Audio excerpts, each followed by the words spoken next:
Olá, professora Adriana Malheiros, do canal Ensinando Odontologia, e hoje nós vamos conversar sobre ponto de contato interproximal, mais especificamente entre coroas implanto suportadas e coroas de dentes naturais. Essas coroas de dentes naturais é dente natural mesmo ou dente natural com uma coroa protética, mais uma estrutura de dente natural. Ao longo da minha experiência clínica, e da minha vivência clínica, eu fui observando que, com alguma frequência, após instalar coroas implantes suportadas que tinham contato com dentes naturais, passado algum tempo, abria-se um espaço. Aquele ponto de contato era perdido. E eu fui buscar então na literatura explicações para isso.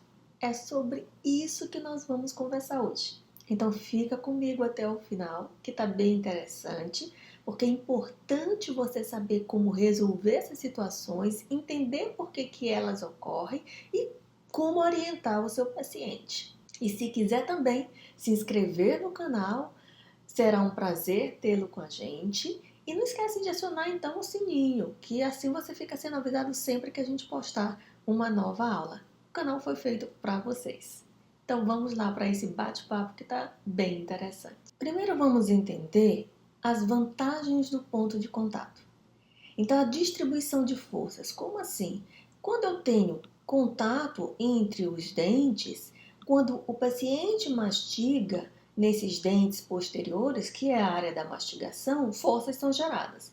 E o fato de existir esses pontos de contato faz com que a força gerada sobre um dente ela seja distribuída ao longo dos dentes, né? Chegando, claro, mais suave nos dentes anteriores, até porque a anatomia dos anteriores são anatomias mais delicadas, né? Inclusive no canal tem uma aula onde eu falo sobre dentes e eu comento sobre essa questão.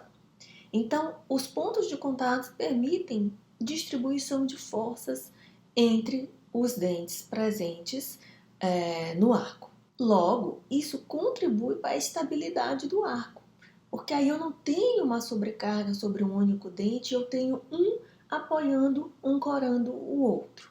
Outras vantagens é diminuir a incidência de cárie, já que o seu alimento retém, se não tem um ponto de contato, a entrada de alimento, de resíduos, ela é maior. E isso favorece a instalação da cárie. Proteção gengival também discutível. Se não tem um ponto de contato, o alimento pode passar direto e com a pressão da mastigação, isso causa um impacto sobre o tecido gengival, podendo causar, além dos incômodos, machucados, inflamações na região. E isso também ocorre na área do implante, porque nós temos aí, como vocês podem observar nessa imagem, situações diferentes em relação ao que eu tenho de periodonto em volta do dente, onde eu tenho presença de ligamento periodontal, que está aqui representado por esses tracinhos verdes, mas na área do implante isso não existe. A falta de contato aí também pode favorecer a penetração mais fácil de resíduos de partículas alimentares nessa gengiva e causar, por exemplo, uma inflamação, uma periimplantite nessa região que pode evoluir, podendo levar inclusive à perda do implante. Então é de extrema importância a gente estabelecer pontos de contatos adequados entre dentes naturais, entre dentes e coroas implantes suportadas. Então vamos organizar o nosso bate-papo. Qual é a nossa situação, problema? Então eu tirei esse trechinho de um dos artigos que eu li, né, para tomar conhecimento sobre esse assunto. É um artigo recente de 2024 e que diz assim, ó, a prevalência de perda de contato interproximal entre restaurações suportadas por implantes e dentes adjacentes parece frequente após a colocação da coroa, especialmente na mandíbula e geralmente na região mesial. Então vamos entender o porquê que é mais frequente na mandíbula e porquê que o mesial é o contato que geralmente é perdido com mais frequência. Existem várias possíveis causas para essa perda do contato interproximal, mas dentre as várias possibilidades, a mais aceita para explicar esse acontecimento é a diferença que há entre a relação do implante com o periodonto que ocorre do dente natural com o periodonto. Vamos entender que diferença é essa. Quando nós mastigamos, forças são geradas. Num dente natural, essas forças elas são recebidas e dissipadas de forma fisiologicamente correta, porque os nossos dentes estão ligados ao periodonto, ao osso alveolar, através de ligamentos periodontais, que aqui nessa imagem está representada por esses tracinhos verdes. Então, quando uma força é recebida pelo dente, ele sofre um movimento de intrusão dentro desse alvéolo.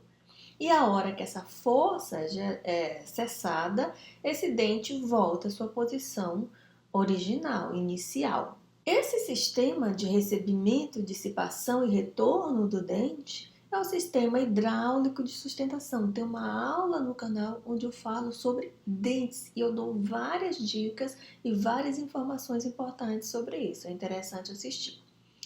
Então, existe esse sistema de amortecimento. Quando a gente faz um implante, não existe ligamento periodontal. A capacidade desse implante de intruir, de se deslocar quando recebe uma força é muito menor do que a que o dente faz. Então, geralmente aí, num dente natural, a intrusão dele ao receber uma força é de 28 micrômetros. E o implante é de 5.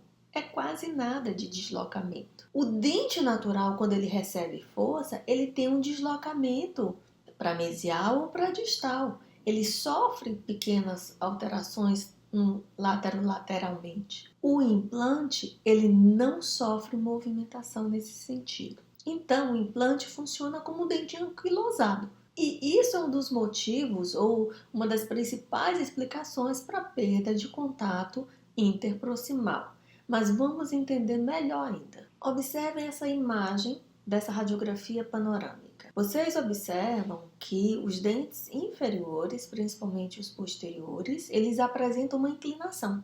A raiz está mais para distal e a coroa mais para mesial. É natural esse posicionamento dos dentes posteriores inferiores. E vocês também devem lembrar que no início dessa conversa eu disse a vocês que a perda de contato interproximal entre uma coroa implante suportado e uma coroa de dente natural, ela ocorria com mais frequência na mandíbula e a perda mais frequente era do contato mesial. E aqui está a explicação para isso. Para facilitar a compreensão, eu criei na radiografia panorâmica uma situação hipotética, onde foi instalado um implante na região do molar, com uma coroa implante suportada, e esse implante tem como vizinhos dentes naturais. Então, a gente já viu que os dentes posteriores e inferiores apresentam uma inclinação para mesial, coroa para mesial, raiz para distal. O que facilita ao receber a ação de uma força, o deslocamento dele muito mais para mesial do que para distal. Quando a gente tem um implante, como a gente vê nesse esqueminha aqui embaixo, onde eu tenho uma coroa implante suportada e como vizinho 2 dentes naturais, e aí eu fiz só esse risquinho para vocês lembrarem, né, que os dentes têm uma inclinação, que nessa imagem não aparece porque é um esquema, tá? Mas vai dar para a gente entender que ao receber ação de forças, o molar, por ter já essa inclinação mais para mesial, ele vai tentar se aproximar do implante, só que o implante não movimenta. Mas o molar se aproxima, então dificilmente vai haver perda de contato na distal da coroa implante suportada. No entanto, o premolar, que está à frente, né, da coroa implante suportada, vai ter uma tendência a ir para mesial, até porque o implante, como ele funciona como um dente anquilosado, ele não se desloca. Então, ao vir a força, a tendência do premolar é se aproximar do dente anterior a ele.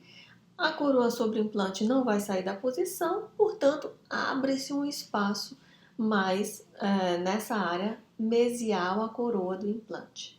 Então, agora vamos fazer algumas considerações que eu encontrei dentro dos artigos que eu li e que são importantes para nossa tomada de decisão para essas situações clínicas onde há a possibilidade de perda de contato interproximal.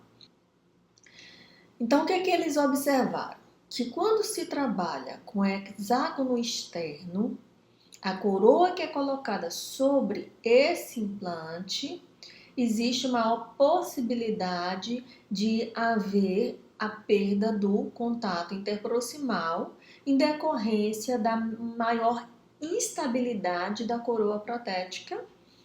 Então, idealmente, escolha um cone Morse, onde você tem um intermediário muito mais bem relacionado ao implante, uma melhor distribuição de força, portanto, uma mecânica mais favorável. Desequilíbrio entre os contatos proximais. Quando você ajusta os contatos proximais, você tem que procurar mantê-los de uma forma parecida. Eu não posso ter um contato muito forte de um lado e um contato suave do outro. É preciso um equilíbrio na forma como esses contatos se estabelecem. Como que eu vou saber que o contato está mais ou menos? Passando o fio dental. Então, se você tem muita dificuldade em passar um fio, é que esse contato está muito efetivo. É preciso suavizar esse contato, tá? Pacientes bruxistas podem ter maior propensão a apresentar esse afastamento, né? Essa perda do contato interproximal.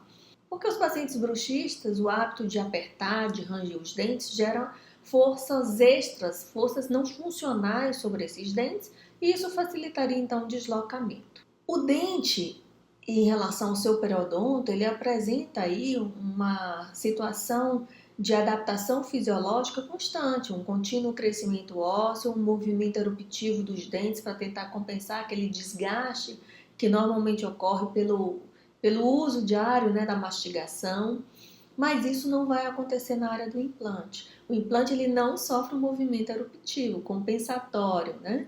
E isso também cria diferença entre uma estrutura e outra ao longo dos anos.